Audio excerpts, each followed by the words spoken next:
scripts if I don't have to, so I'm not going to do that.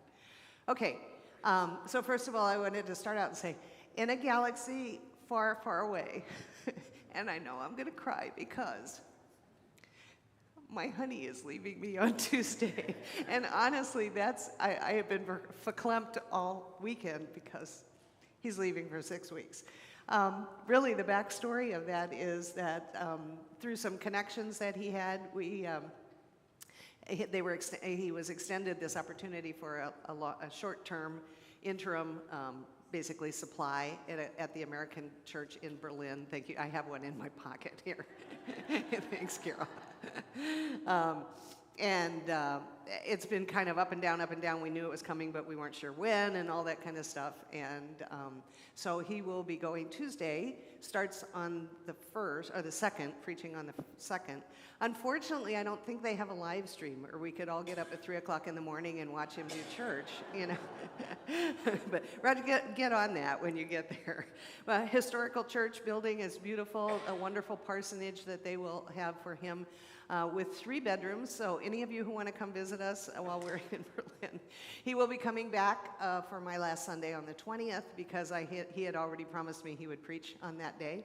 So the bishop and this bishop, our bishop and the current bishop will both be here on that day. And so then he will return, and shortly after that, sometime in December, I will go and join him. So I'll be there for Christmas, which is awesome. And I'll hopefully get there in time to buy things at the Christmas marketplaces in and around Berlin before Christmas. So that'll be wonderful. And then coming back, at the end date is not clear. Probably sometime January, February, March, around in there. So I will be with him some or all of that time. That's all. I'm not thinking past next week at this point.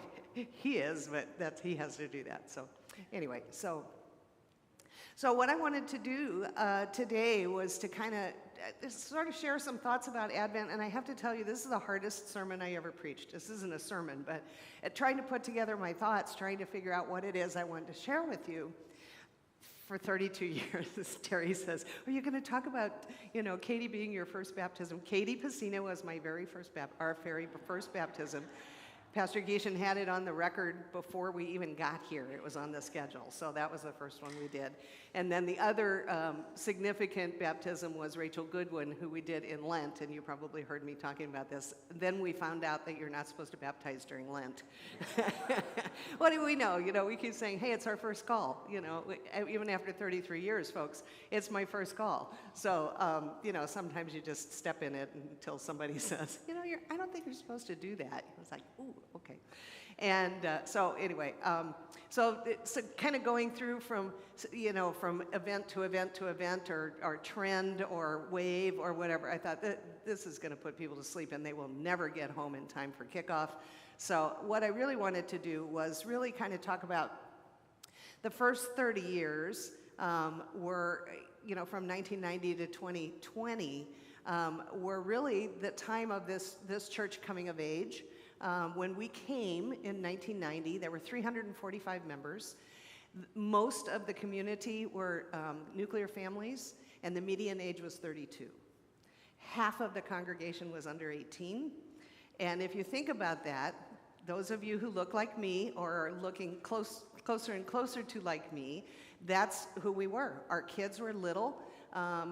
We were all doing the same thing. There wasn't a single person in the crowd. There wasn't a divorced person in the crowd unless they had remarried. There wasn't an old person in the crowd except for Bob and Nellie, who were maybe 10 years older than the rest of us, which made them the matriarch and patriarch of the congregation. Other than that, we were a completely homogenous group of people starting this community, and as was Southern Johnson County. There was no diversity in the county. There was no age diversity or ethnic diversity. I mean, it was all people who looked like us. And what has happened is, over the last 30 years, is we have moved through the snake, as it were, getting older as our kids grew and had kids of their own, and we've moved forward. So now the predominant age group in the congregation is those of us who, like those of us who started around the beginning of the congregation in '82. and looks like us. Thank God we have also had this backfill of young families who have continued to come as we grew, as the county grew, and as the county moved south. I mean, the growth of the people who were moving out from the first ring suburbs out here to the second ring. We never had to do evangelism. We just had to open our doors and people came in. We've always been blessed with visitors. Even during the pandemic, we have people coming. And so, in fact, I was just thinking there were 6 or 7 families at the rail today who have come, you know, either because they saw us online and came, or they came sniffing around at some point, moving into the area during the pandemic. So we've been blessed with that. However, even the age of the visitors has gotten older, as the county has gotten older. So, you know, those are some of the major shifts and trends that have happened around us as we have continued to do what we do. And even though your leadership had been relatively seamless during that period of time, we got old. And all of us, and not just me, you know, all of us got older. And we stayed where we were comfortable, and we continued to worship the way we were comfortable, and we did some stuff with kind of lip service to other groups, but not so much. You know, so that's kind of where we were before the pandemic. And so I want to really talk about kind of who we have been since March of 2020, because that was huge. I mean, that was huge in the fact that we all of a sudden realized that our neighborhood had changed, that our lives were being changed, and there wasn't a dang thing we could do about it. You know, everything that had been the marker of our growth and our health stopped. You know, the numbers game, and I've talked about this with other colleagues around town. We stopped counting, you know, because the numbers that we had that looked so good and made us feel so proud about our congregation and everything went into the toilet, you know. And so now the question becomes, and I have found myself in the same position I was in when Pastor Roger became bishop, surprisingly to all of us, even to Pastor Roger, to be a non-anxious presence, you know, and to try to lead you through this time of, you know, like kick you in the teeth kind of change that the pandemic brought about. I mean, when we stopped being able to meet in person, if you remember those first couple of weeks, you know, and we first got up on, you know, with cameras and video and being able to be online, thank the Lord for the internet. You know, I can't even imagine having gone through this without the internet.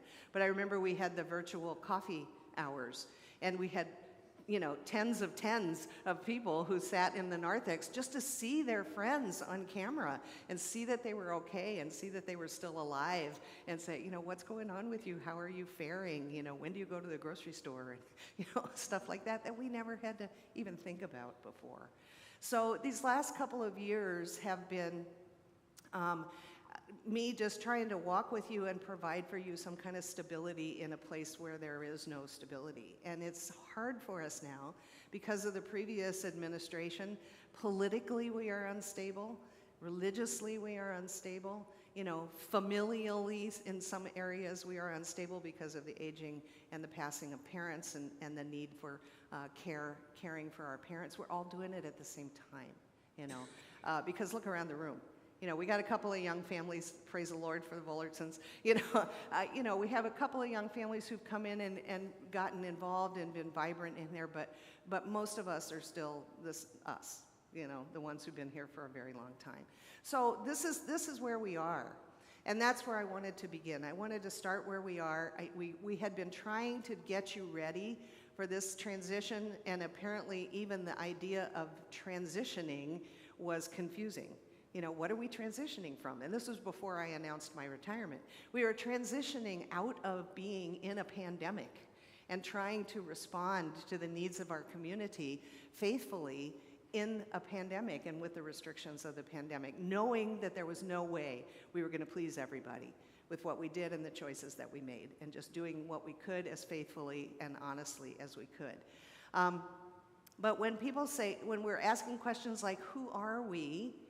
Where do you see God calling us? What has God been up to in the community? And we got silence. that's a pretty scary place to be. So I thought, I'm not gonna tell you who you are. Well, yes, I am. I'm just going to remind you of what you already know about this place, because I was having a conversation with a long-term member last night, and she said, I love this place. This is my place, and I want to put some energy into, where we go from here. What are the next steps? What's the wise path to follow? And,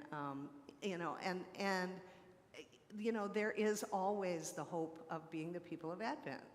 So what I thought I would do is to say, I want to start with where we are, where we are, what are some of the opportunities that are ahead of us, and then remember really what makes Advent Advent. And now I'm crying about you, because I love you guys. But one of the things about Advent, even when we came, there was kind of a template, kind of a profile that we got from people who told us about Advent. And, what were the people like? What was the community like? And so we got these kinds. And as I was doing this list of who we are, it's still the same. It's still the same place. The good stuff about Advent that drew some of you here and kept you here is still here. Now, we may have strayed from the path here and there, but we kind of keep coming back to our DNA. Okay, so I just want to remind you of your DNA, okay, who you are in this place. We are, and you can refute any of these that you'd like, this is just me, okay? We are a traditional church. We're a traditional church, and we worship through liturgy and lectionary and hymnody. Who we are. It doesn't say that's all we do, but that's the core of who we are, okay? And at the same time, we are faithful in worship through the seasons and the situations in life, and we are fed and nourished by choice in Holy Communion at every primary worship service of this community, okay? So we chose many years ago that we would be a sacramental church, that when we gather primarily in our major worship services of the week, that we would offer communion, because it's part of who we are. We are incredibly musical. You might not know that when you sit around and everybody around you isn't singing very loud. It doesn't matter. We are very musical. If you think we aren't, come on Wednesday night and listen to us do Hold an Evening Prayer. If we like it, if we know it, we're very musical, and we're pretty flexible musically. We have a strong tradition, and this has started at the very beginning and has continued through. It kind of went to sleep for a little while, but we have a very strong tradition of lay leadership, and we have good volunteer base. Now, most of you would say, well, where the heck are they? But we do. I know for a fact, if Advent needs something, and I stand up here, or anybody, any of the leadership stands up here and says, I need a second grade VBS teacher to take 10 kids twice a week, starting next Thursday, I will have somebody who steps up to do it. If we say we want to buy a new grand piano and it's going to cost us $40,000 and we want to do it by Palm Sunday, I know we'll do it. We have to be specific, we have to be clear. Just saying, hey, we need people to teach Sunday school, save your breath. But if I tell you exactly what we need, there's always somebody who steps up and takes care of it. We really do care for our neighbors, okay? We do it in various ways. We do it locally, we do it nationally, and we do it globally. And thank goodness that we are connected in our efforts to the efforts of the Central State Synod, which is the next level, and then of the ELCA, through World Hunger, through all kinds of things that there's no way we could have done on our own. But because we are connected to the ELCA, we have fingers and vehicles all around the globe that are helping people all the time. An interesting thing that I rediscovered as I was thinking about this, we are mostly cradle Lutherans, or we were raised in a mainline denomination. Okay, so we come from a liturgical background, and even if we come from a mixed marriage, like a Catholic and a Baptist found Lutheranism in the middle, and I always wondered how that worked, but if it works for you, great. Have a lot of former Roman Catholics who left for one reason or another, but most of the people who come through our doors have some liturgical church or what we call mainline background. okay? So one of the challenges, and nobody's going to make you do this, but I want you to start thinking about some things. Do we need to continue to identify as a Lutheran church in the sign? And I know the knee-jerk reaction is like, because we are a Lutheran church. However, there are people who will go past here looking for a church and will never consider coming in the door because A, they don't know what a Lutheran is, or B, they think we're Catholic. And so think about that. Think about that tiny little thing of saying Advent Lutheran Church instead of just like Advent Olathe. Then they might come in and say, ooh, what's going on in here? Pretty building, So stuff like that are the kinds of things that are going to be on your plate to be thinking about in the future. We also have a long, long history of lifting up and growing leadership for this church and for others. I mean, we have dozens of people who have gone into professional ministry, not only clergy who are serving all over the country, but interns that we have supervised, or other people that we have mentored, or people that we've coached along the way. Advent has prepared and equipped leaders for the church far beyond what most churches do. So good for you for that, and I hope that will continue in some way, shape, or form. We know that community forms the best and the most easily when we work together, okay? When we work together. And that's, I was thinking about what are some of the like images or stories that kind of tell you who you are, really. And Roger came up with one, but it was similar. I said, yeah, that would be mine too. The first trip we took to Atongo, Mexico. We went down, we packed all of our food, we packed all of our water, we packed everything we thought we might need going down to Atongo, Mexico, because none of us knew what we were going to find there, whether we would have electricity or whatever. And we thought, we're going to go down to Mexico and we're going to share the gospel with the poor people in Mexico, And what a surprise. Their hospitality absolutely wiped us out. They gave us their beds. They gave us their homes. They said, no, you sleep on, my husband's and my bed. And we're like, no. We have sleeping bags. And they're not, we're good. It's okay, They fed us, they cared for us, they brought us into their community. And we worked alongside them. And when we came back, the people who went to Mexico are still stuck together in a way that other members of the community are not stuck together, because we work together, because we literally lived together 24/7 for a whole week or a little bit longer, and we did something that we knew we were doing together. So I remember in a pastor's class in the old sanctuary where we were talking about the trip, and you've heard people who come back from mission trips, they always cry, because it's such an amazing experience and it just touches your heart when you think about it. But I remember saying, we talk about the church as a community, but the church isn't a community. I mean, if somebody you know really well gets sick or something, you might take them a casserole or something, but the whole congregation doesn't, surround them with all kinds of stuff, But we care about each other, kind of, But we never really knew what community was until we couldn't wait to get back together and see each other and tell each other the stories and share that you got a letter from somebody down in Atongo or something like that. And then we couldn't wait to go back the next year. And then when that community didn't need us any longer, then we moved to Agua Prieta. And then we did other things. And then we went and did disaster relief. And then we went to Haiti, and those kinds of things where you come together as a group of people who have nothing in common except you come to church here and you come back as brothers and sisters in Christ. It is an incredible experience, and that is how community gets formed, and I watched you do it over and over and over again. And we see it here in much smaller things, but those were the biggies. And mentioning Haiti, the other part of things that I know that you are and that's in you is, I remember when we were down in Haiti, the global therapy group that we were assisting was about to be they were going to come and inspect. Red Cross was going to come and inspect and see if they would be approved to be a physical therapy program in Haiti. So there was an old truck that was being dismantled, with like hand tools, which was kind of interesting, over in the corner, and the men were kind of dealing with a retaining wall and realizing that, the people who live in Haiti can do that work so much more easily than we can. They do that stuff all the time. So there were times when we kind of felt like we were sort of at loose ends. We had cleaned out some rooms we kind of scrubbed down the concrete and did that kind of thing.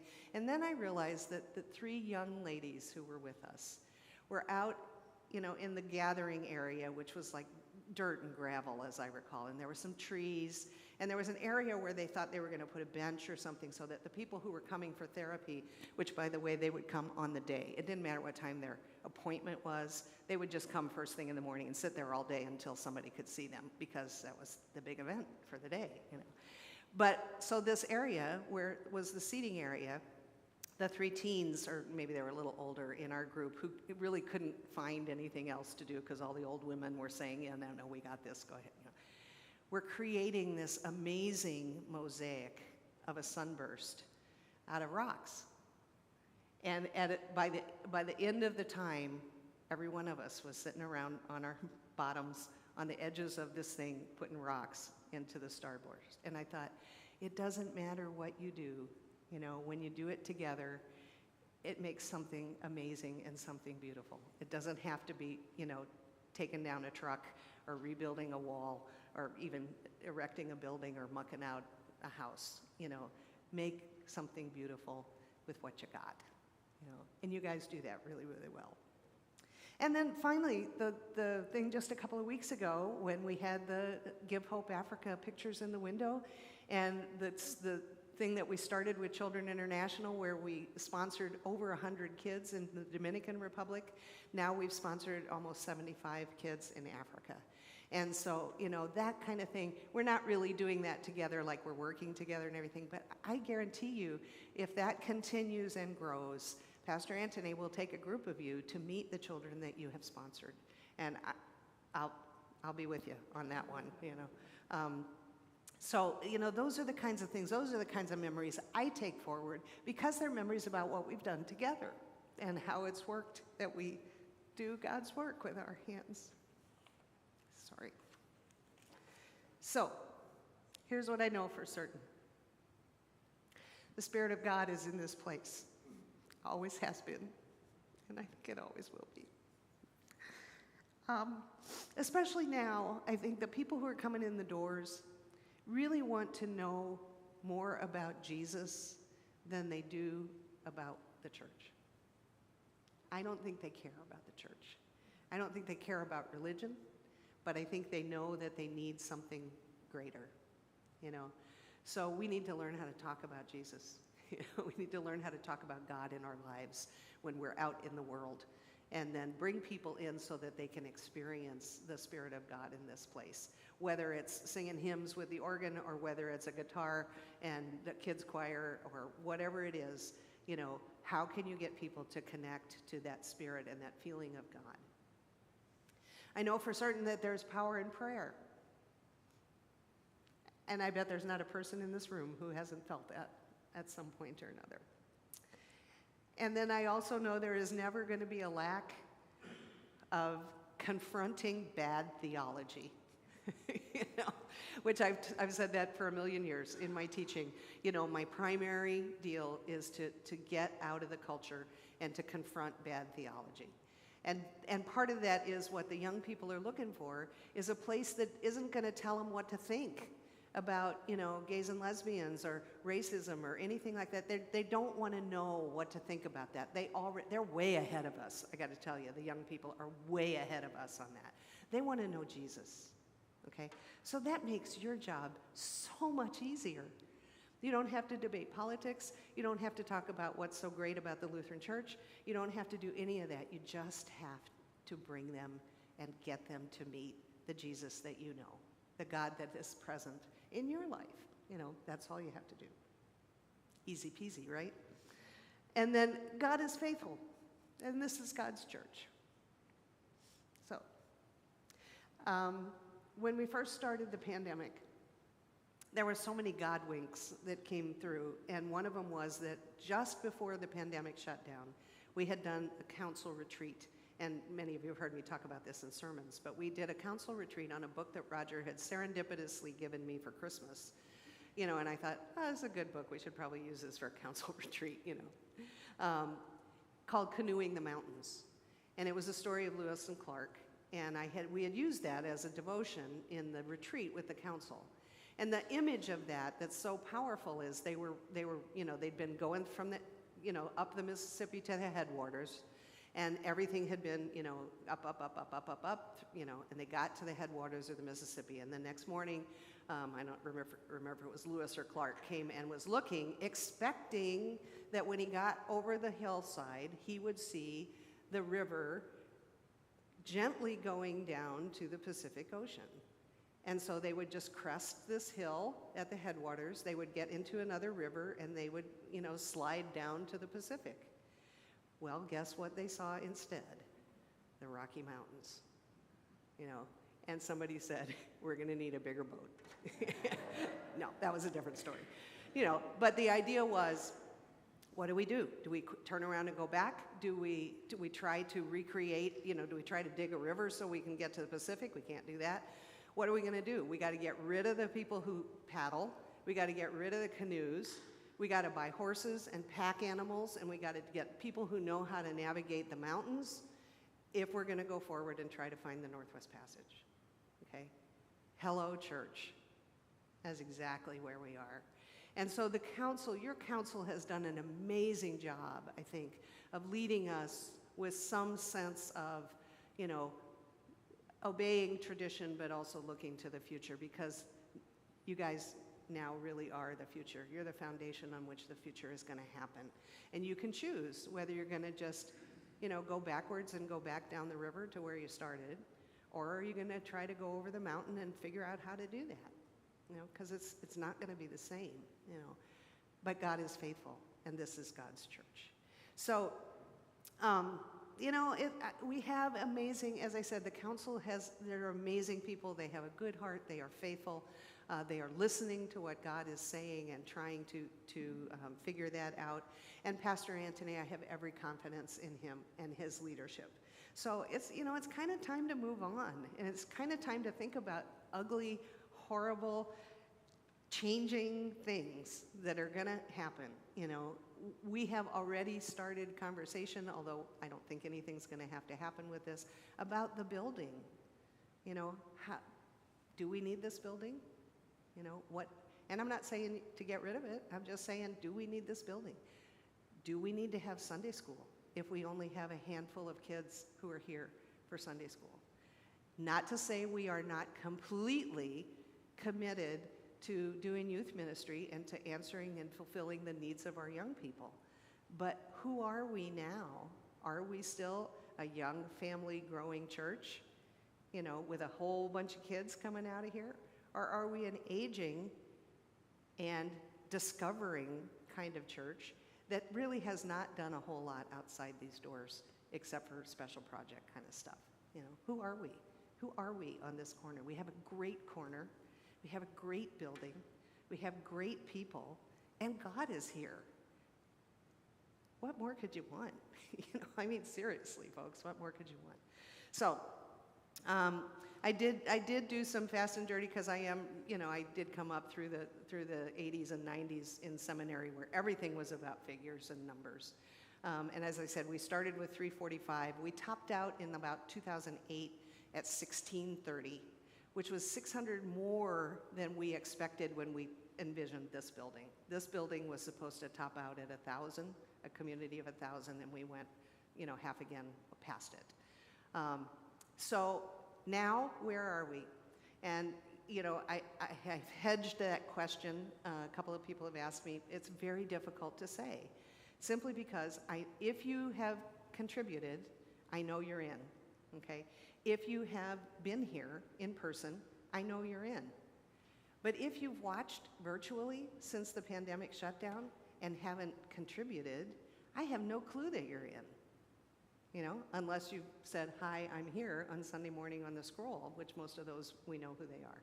But there's a ton of people who I see in the grocery store who say, oh, I've been watching you every week. I really love Pajama Church.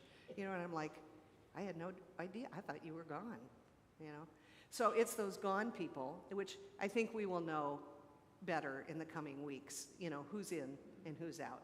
But the people that we have now, and our rolls are pretty clean. We have about 845 people in the active and inactive category, okay? And the inactive category is we haven't seen them, but they've contributed. Or we've seen them and they don't contribute, or we think they're still around, but we haven't seen evidence of it at this point, So 845, which really isn't too bad because we were on our way towards that before the pandemic anyway. I would say we have about 630 active participating members of the community, which, folks, there are congregations in this synod that would give their teeth for 630 people on their rolls. So is it who we used to be? No. But is it people who love this congregation and love God and want to be here together? I think so. So you got what you need to move forward. And so I hope you will do that. Okay, so I told you about our future plans are, to spend some time in Germany, where my fathers came from. So I will probably be doing some ancestry research while I'm there, while Roger's working his brains out, which I think is amazing. Yay. You work, I'll play. It'll be fun. You'll see. He's had 3 years of kind of hanging around, doing stuff, so it's my turn to hang around. So I just kind of want to, I am conscious of the fact you have 10 minutes to get home to watch kickoff if you really want to do that. Or I'm willing to kind of hang around and just chat with you about stuff. I can share with you, what I thought my biggest mistake was, or, what my greatest moment was, or any of that kind of stuff. But, I'm going to be throwing some of that stuff into future sermons, so there will be some stories told in the next, I got 2 more months, So, if you got questions, most of the conversations that I've had that have been really super have been one-on-one, so it's easier to do that than this whole thing. So feel free, if you want to leave, if you want to stay, I'll hang out for a while. If you want to talk to me or have questions that you'd like me to address, I'd be happy to do that. Barrett.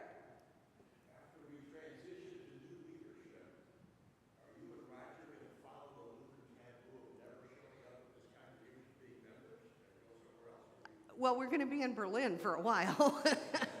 that'll make the cut pretty easy. No, I mean, I don't know. We will not be able to worship here for a while.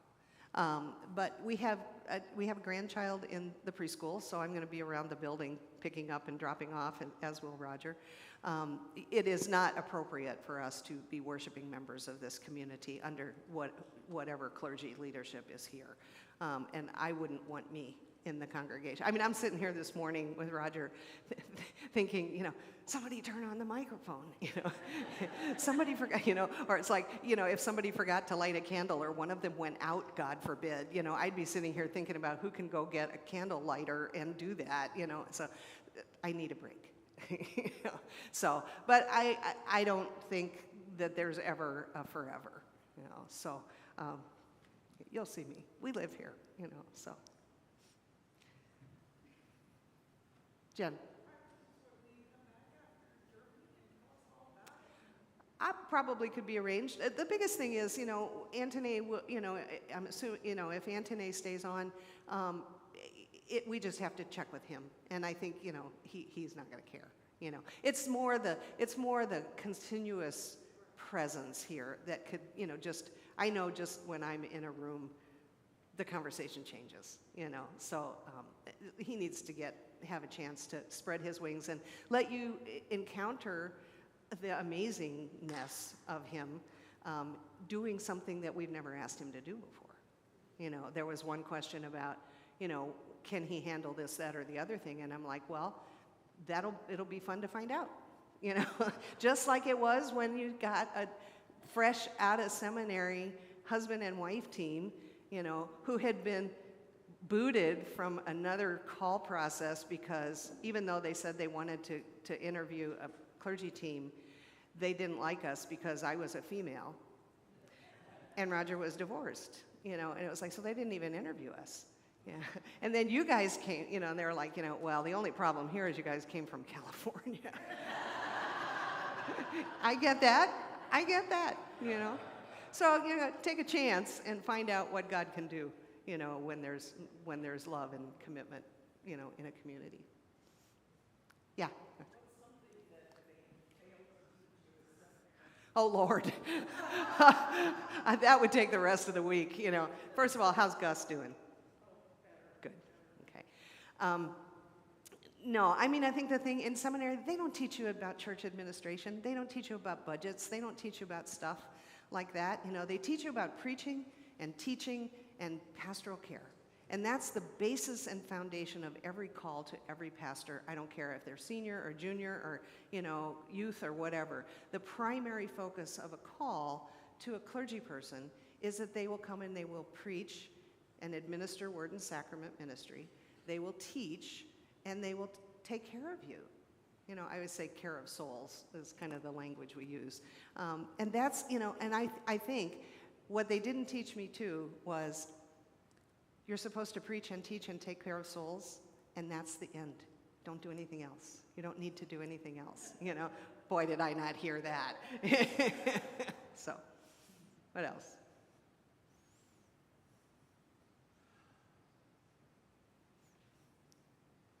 Okay, I'm here. I'll be here through the middle of December for sure. I'll be here until November 20th in here, and then I'll be around the office. And I'll give you guys this is like the first save the date kind of thing. I'm not sure when I'm going to do this yet, but I've told you, a couple of you, how I want to get rid of so much stuff that I have. There was a story about a woman who I think she was a diplomat, and they were leaving their town home in D.C. to move to a smaller place. And so they moved everything they were going to move out of the large place to the small place and everything. And she had an open house in her home that was filled with all kinds of things that people had brought from different countries and all kinds of stuff.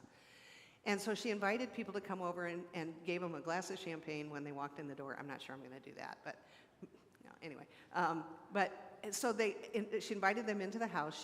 They could come into the house and claim anything in the house that they wanted. There was only one caveat.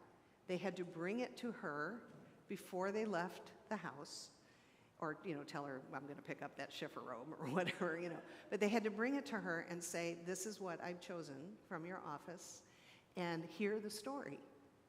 Because there's nothing in there that doesn't have a story. So I'm going to invite you to do that sometime in December. You can come anytime you want. I'll have hours. This lady also had all kinds of houseplants, and so she made them take a cutting from one of her houseplants too. I don't think I'm going to do that, but I might. You never know. Anyway, so think about that. If you've ever been in my office and looked around, there's any number of things. Now, not all of it's going to be in there, but there's going to be books and crosses and tchotchkes and lovely, beautiful things that I have been gifted with over the years that I can't, carry into the future. So I would love to gift you with some of those things. Yeah, Dara.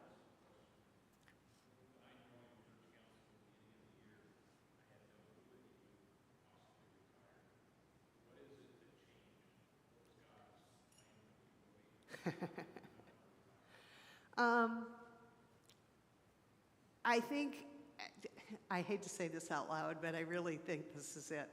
I stopped being effective, and I was in the way.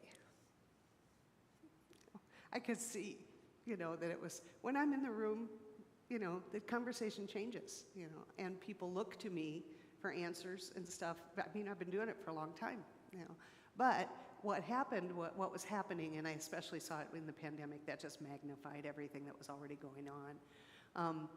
Everybody just stopped and started looking to the staff, to make things happen.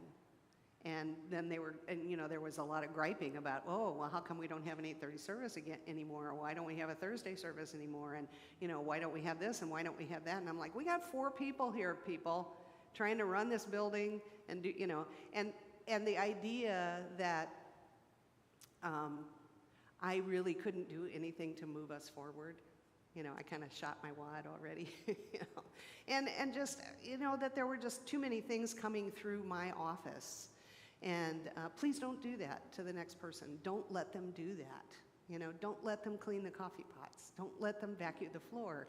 Don't let them, you shouldn't be paying a seminary-trained professional, to do some of the stuff that both Roger and I did because it was there and we were a growing church and it needed to be done, So that would be the ask I would have. And it's time, you need something fresh. You need new leaders. You need to tap some of the young people, and you old folks need to do stuff too, Get back into something that you haven't done for a while that you miss or that you loved and you never got to express, If you're a teacher and you haven't taught for a while, teach something. Doesn't have to be Sundays, say, oh, I want to do a class on this, and do it. It's a wide open place, so. You got another one? Yes, sir.